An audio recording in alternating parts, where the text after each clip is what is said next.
এই প্রথমবারের মতো কেন্দ্রীয় শহীদ মিনারে একসাথে সরকার দল এবং বিরোধী দল মোনাজাত ধরেছিল। আসলে যারা শহীদ হয়েছেন এই ভাষা আন্দোলন করতে যেয়ে, তাদের জন্য তো দোয়াই করা প্রয়োজন। কিন্তু আমরা দেখেছি যে দোয়াটা অনুপস্থিত থেকেছে। নানা শুভেচ্ছা, এটা ওইটা, ফুল নিয়ে আসা, গান, কবিতা, বক্তৃতা, স্মৃতিচারণ, অনেক কিছুই হয়। কিন্তু আল্লাহ পাকের প্রতি যে আমাদের চাওয়া, মোনাজাত করা, যে শহীদেরা যেন কবরে শান্তিতে থাকে, তাদের কবরগুলোকে যেন বেহেশতের সাথে সংযোগ করে দেওয়া হয়, তাদের ভুল ত্রুটি ক্ষমা করে দিয়ে শহীদ হিসেবে কবুল করে নেওয়া হয়, এই কথাগুলো কিন্তু আমরা মোনাজাতে বলি না আনুষ্ঠানিকভাবে। আর ব্যক্তিগতভাবে কেউ বলে কিনা সেটা তো ব্যক্তি পর্যায় থেকেই ব্যক্তিরাই বলবে, এছাড়া তো আর বোঝা যাবে না। আর একটি দেশের রাষ্ট্রীয় বিষয়টি থেকে যখন এই মোনাজাতের ব্যাপারটি আসে, তখন ব্যক্তি পর্যায়েও মোনাজাত কিন্তু হয়। আমরা দেখেছি যে মসজিদগুলোতে ইমাম সাহেবের নেতৃত্বে মোনাজাত হয়। সেই মোনাজাতে ইমাম সাহেবগণ ঠিকই শহীদদের আত্মার শান্তির জন্য মোনাজাত করেন, কিন্তু কখনো আমরা দেখিনি কেন্দ্রীয় শহীদ মিনারে সরকার এবং বিরোধী দল একসাথে গোল হয়ে দাঁড়িয়ে একটি মোনাজাতে অংশ নিয়েছেন। এটা এতগুলো বছর পর এই প্রথম বাংলাদেশে ঘটল। এটা একটা দারুণ ইতিহাস হয়ে রইল। তারেক রহমান, আমরা দেখছি যে তিনি কিছু কাজ বেশ দারুণ করছেন। যেমন তিনি প্রধানমন্ত্রী হয়েই তিনি কিন্তু সবার সাথে যোগাযোগ করেছেন। তিনি যখন দেখলেন যে বেসরকারিভাবে নির্বাচিত তার দল সরকারে এসে যাচ্ছে, তখনই তিনি নাহিদ ইসলাম অর্থাৎ এনসিপির সাথে, জামাত ইসলামীর সাথে দেখা করেছেন, হেফাজতে ইসলামের নেতৃবৃন্দের সঙ্গে দেখা করেছেন, এবং অন্যান্য যারা আছেন, অন্যান্য যারা ইসলামী আন্দোলন, এইরকম অন্যান্য আরও যে দলগুলো আছে সেই দলগুলোর প্রধানদের সাথে কিন্তু সাক্ষাৎ করেছেন। এই যে দৃশ্য, এই দৃশ্যগুলো আমাদের আসলে একটি চমৎকার স্বপ্ন দেখায়। তারেক রহমানের নেতৃত্বে যে সরকারটি এখন নতুনভাবে কাজ শুরু করেছে, দায়িত্ব নিয়েছে, আমরা আশা করছি যে বিরোধী দলের কথাগুলো শুনবে, মানুষের যে সমালোচনা আছে সেই সমালোচনাগুলো তারা শুনবে এবং সে অনুযায়ী তারা কাজ করবে। আর সন্ত্রাস, রাহাজানি, ছিনতাই, চাঁদাবাজ, আরও অন্যান্য যে অবক্ষয়গুলো আছে সেগুলো ধীরে ধীরে দূর করবে। আমরা এটা জানি যে ওভারনাইট সম্ভব নয় অনেক কিছুই, কারণ দীর্ঘদিন ধরে নানা অসঙ্গতি বাংলাদেশে চলে এসেছে। সেই অসঙ্গতিগুলো থেকে বাংলাদেশকে মুক্ত করতে চাইলে একটু সময়ের প্রয়োজন আছে। আমরা অনেক পিছিয়ে গেছি। আমরা আন্দোলন সংগ্রাম, আমাদের ন্যায় প্রতিষ্ঠার লক্ষ্যে, আমাদের অধিকার আদায়ের লক্ষ্যে, গণতন্ত্র ফিরে পাবার লক্ষ্যে আমরা যে আন্দোলন সংগ্রাম করেছি, সেই সংগ্রামে আন্দোলনে আমাদের অনেক সময় নষ্ট হয়েছে, অনেক সময় পেরিয়ে গেছে। কিন্তু আমরা মনে করি যে সময় পেরোলেও আমরা যে নতুন সূর্যের আলোকরেখার সন্ধানে আছি, তা হয়তো শীঘ্রই আমরা দেখতে পাব। সেই জন্য মিলেমিশে কাজ করতে হবে। আর হানাহানি, বিভেদ, ভিন্ন মত দমন, এই বিষয়গুলোতে সরকার যদি না যায় এবং গঠনমূলক সমালোচনাও যদি বিরোধী দলের যারা আছেন তারা করেন, এবং সরকারকে হেল্প করেন, সরকারও যদি সমালোচকদের কথা শোনেন এবং সে অনুযায়ী যথাসাধ্য চেষ্টা করেন দেশটিকে এগিয়ে নিয়ে যেতে, তাহলে বোধ করি এই দেশটি সত্যিই সোনার দেশে পরিণত হবে, এতে কোনো সন্দেহ নেই। আপনারা দেখেছেন যে যেদিন শপথ হলো সেই দিন সন্ধ্যায় কনসার্ট হলো, সবার আগে বাংলাদেশ কনসার্ট।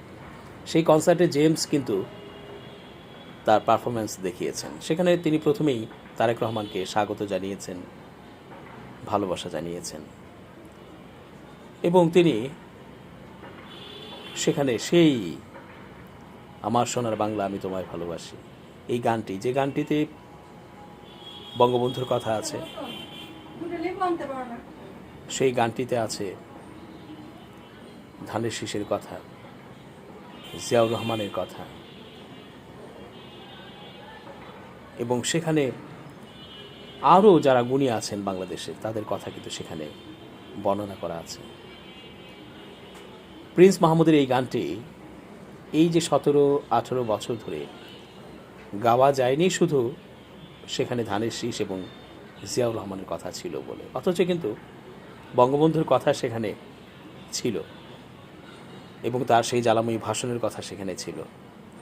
তারপরও শুধু জিয়াউর রহমানের নাম থাকায়, ধানের শীষের কথা থাকায় সেটা তিনি মঞ্চে গাইতে পারেননি, গাইতে দেওয়া হয়নি।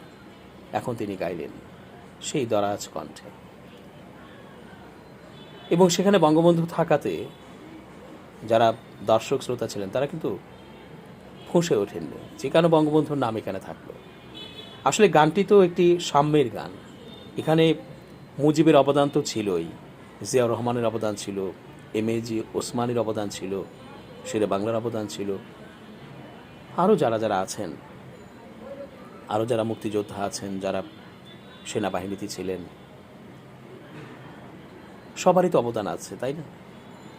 তো সেই অবদানগুলো যার যেখানে আছে সেটা যদি আমরা স্মরণে আনি এবং সেটা যদি ইতিহাসে লিখে রাখি তাহলে তো আর সমস্যা নেই। এই জন্য গানটি হচ্ছে সাম্যের।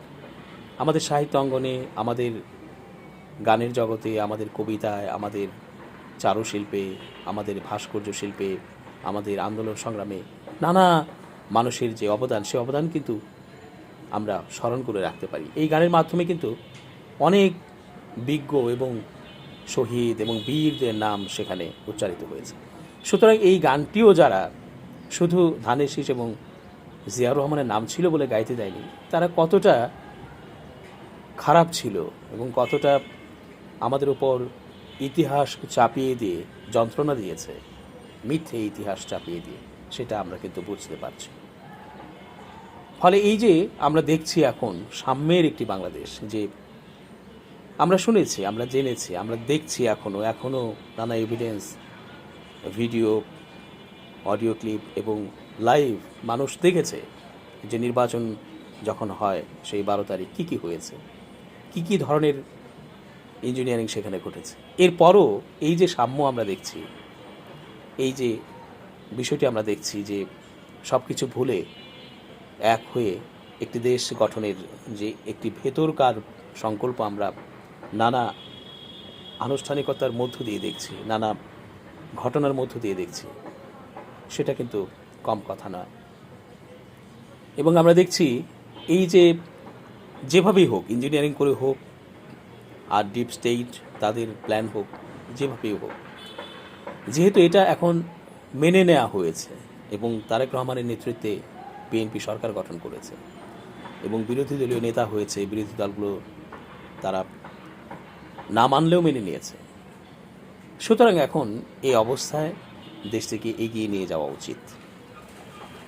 আমরা আর পেছনে তাকাবো না এবং আমরা যেটা দেখছি যে জামাত সাধারণত কি করেছে, ছাত্র সংসদ নির্বাচনগুলোতে আমরা দেখেছি জয় পাবার পরও তারা কিন্তু আনন্দ মিছিল বা খুব আড়ম্বরপূর্ণ অনুষ্ঠান করা সেগুলো করেনি। একইভাবে কিন্তু বিএনপিও যেভাবেই তারা বিজয় ছিনিয়ে আনুক,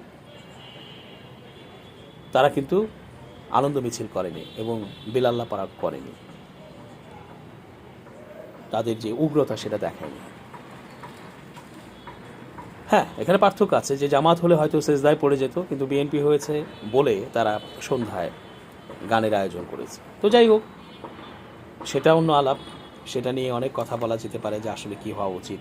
ইসলাম, নৈতিকতা, ধর্ম এই সমস্ত চিন্তা করলে ধর্মে যা আছে এর বাইরে যাওয়ার সুযোগ একেবারেই নেই, শূন্য। যা কিছু কোরআন সুন্নাহতে আছে, এই কোরআন সুন্নাহের বাইরে যাওয়া হারাম এবং এটা ঠিক নয়, এটা গুনাহগার হবার সম্ভাবনা আশঙ্কা বেশি। সুতরাং যদি ওই জায়গাটি থেকে আমরা একটা স্বাভাবিক সাধারণ কথাবার্তায় বা সাধারণ কালচার আসি, বাংলাদেশি কালচার আসি, তাহলে আমরা দেখব যে বাংলাদেশের আবহমান কালচারে গান, কনসার্ট করা, বিভিন্ন অনুষ্ঠান আয়োজন, কবিতা আবৃত্তি, নৃত্য এগুলো থাকেই। এগুলো আমাদের সংস্কৃতির সাথে আস্তে পিষ্টে আছে। ফলে এটাকে আমরা অস্বীকার করছি না। তারপরও একটু পার্থক্য তো থাকবেই, যেটা হচ্ছে ধর্মীয় দৃষ্টিকোণ থেকে, আরেকটি হচ্ছে জাগতিক দৃষ্টিকোণ থেকে।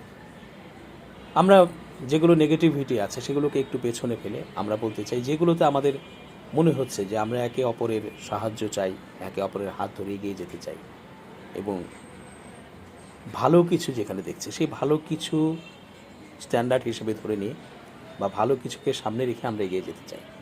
বিরোধ লাগালে তো লাগানোই যায়। ওই যে ওয়ালা দলিন না ওয়ালা জলিন, এই দলিন না জলিন এ নিয়েই কিন্তু গণ্ডগোল হয়েছে বিভিন্ন সময় এবং হয়ও। তার মানে এ নিয়ে গণ্ডগোল হবার চেয়ে বরং একসাথে বসে উচ্চারণটি দলিন হবে না জলিন হবে তা নির্ধারণ করা এবং বিশ্ব আলেমগণ কি বলেন তাদের সাজেশন নেয় এবং সে অনুযায়ী একটি সিদ্ধান্তে পৌঁছানো উচিত, তাই তো? তাহলে তো আর গণ্ডগোলটা লাগে না। কিন্তু আমরা সাধারণত সামান্য যেটাতে বিরোধ সেটা নিয়ে এগিয়ে যেতে চাই, কিন্তু সেটা নিয়ে কখনো কি এগিয়ে যাওয়া যায়? গেছে কখনো? হিস্ট্রি কী বলে?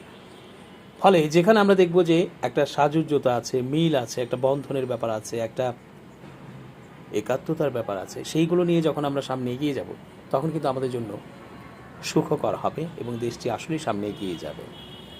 আমরা আশা করছি যে একটি চমৎকার রাষ্ট্র হয়তো সামনে আমরা পেতে যাচ্ছে, যেখানে যত রকমের অনৈতিকতা থাকবে না।